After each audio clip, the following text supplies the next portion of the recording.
Welcome to this explainer.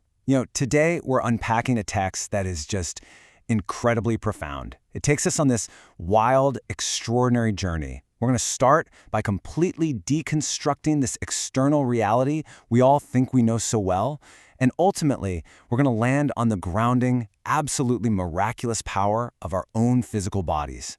We are talking about a philosophical shift so deep that it fundamentally rewires how you interact with literally everything around you. So, get comfortable, clear your head for a minute, and let's dive into this inward journey together.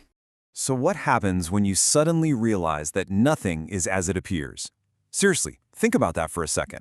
What happens to your foundation when the very things you trust the most, your eyes, your ears, your everyday assumptions, are revealed to be just an incomplete picture? It's a beautiful but kind of staggering question, isn't it? And it is the absolute starting point for the whole transformation we're looking at today.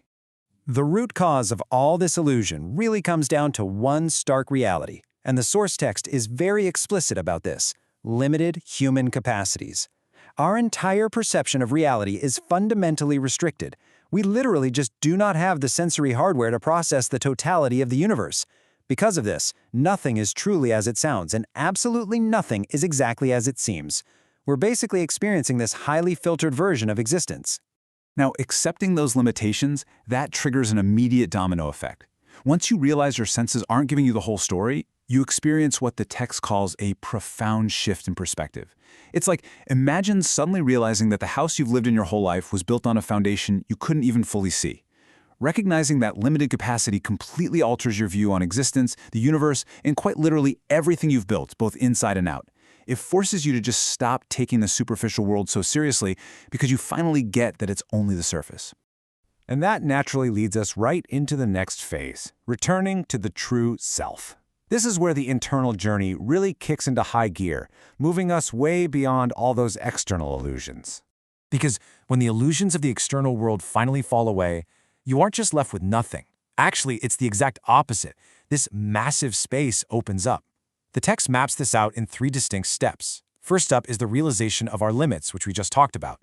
And that directly triggers step 2, which is a magnificent internal transformation. Now, this isn't just some fleeting thought. The source points out that this transformation gradually reflects in your new, profound life choices. It literally changes how you live, how you act, and what you prioritize. Which brings us to step 3. Returning to your true self. Through these new choices, you start to feel like you finally come home to the absolute authentic core of who you are. There's a really powerful truth highlighted here. As an awakened soul, nothing tortures you anymore. I mean, wow. This is about deep, absolute liberation. The text points out that in this state, no triviality can steal your attention. Just think about how much of our daily energy is drained by totally trivial stuff. But once you're aligned with your true self, all those little things just lose their grip on you. You reach a point where you depend on absolutely no one and nothing. It's a state of pure emotional and spiritual independence. So, once we've reached that independence, what's next? Well, we focus on aligning with the source, specifically through the practice of pure mindfulness. When you're no longer being tortured by all those external trivialities, you can finally turn your focus inward. The text defines your actual identity at a cosmic level here. It views your existence not just as a physical being walking around, but as a literal piece of God, the universe, or a higher energy. You're a fragment of something infinitely vast.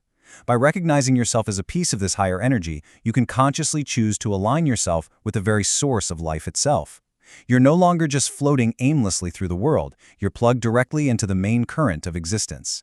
And let me tell you, the reward for that alignment is massive. When you use pure mindfulness to focus inward and connect with that source, the text says you will wisely lead your path. You aren't just guessing your way through life anymore. You're guided by this deep, innate wisdom. And the direct result of leading your path this way? You drown in ultimate abundance. And we aren't just talking about material stuff here. This is about an overflowing, all-encompassing richness of life, peace, and clarity that only comes from being perfectly aligned with the universe. But of course, we aren't just floating around as pure energy, right? That brings us to the body's hidden miracles, and taking a closer look at the extraordinary vessel that actually carries us. You see, the text doesn't just leave us floating up there in the clouds. It brings all these lofty spiritual concepts right back down to earth. It points out that we often take our bodies completely for granted. We usually just think of them in terms of everyday functions, walking, eating, sleeping. But the source reminds us that the human body is an incredibly extraordinary system. Way beyond those basic functions, it possesses boundless hidden capacities and vital powers. It's equipped with these miraculous survival mechanisms that are operating entirely without our conscious effort, just constantly working behind the scenes to keep this piece of cosmic energy alive and thriving in the physical world. In fact, the text issues a very specific challenge to us here. Become an aware observer of this vessel. Don't just exist inside your body. Actively observe it. Really notice it. If you can remain an aware observer, it promises you're going to be utterly astonished by your own unparalleled power, speed, capacity, and talent. It's all about recognizing the literal biological miracle you're inhabiting every single day, which, honestly, is just as profound as the spiritual one. And so we arrive at this beautiful conclusion. Be grateful with every single breath. Let's just sit with that for a second. When you combine the realization that our perceptions are limited, that our true self is a piece of the universe, and that our physical body is this miraculous, powerful vessel, well, the text concludes that pure gratitude is really the only natural response. So before we wrap up this explainer, I want to leave you with one final thought to carry with you today. If your very existence is a fragment of a higher energy, and this astonishing physical body is your vehicle, what incredible thing will you choose to do with your very next breath?